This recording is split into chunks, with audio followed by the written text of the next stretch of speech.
Баршаңызға сәлем, каналыма қош келдіңіз. Бүгін біз фарштан осындай ұяшықтар жасаймыз. Бұл өте дәмді ас, дайындап көріңіздер.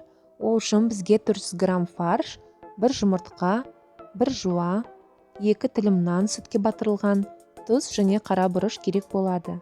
Осының барлығын араластырып, дайындап қоямыз.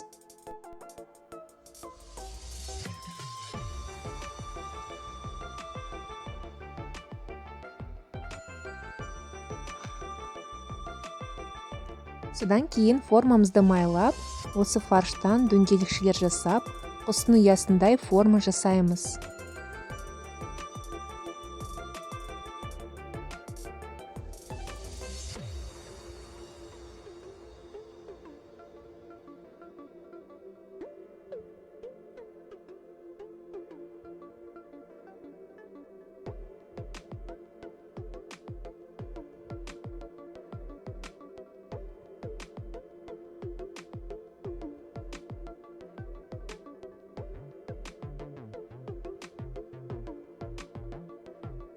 Міне дайын болған ұяшықтарға біз картоп пюресіне қосылған аскөкті салып, осы ұяшықтарды толтырамыз.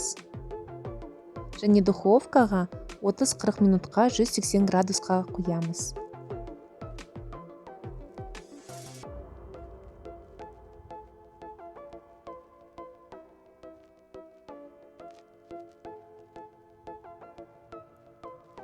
Міне біздің асымыз дайын болды.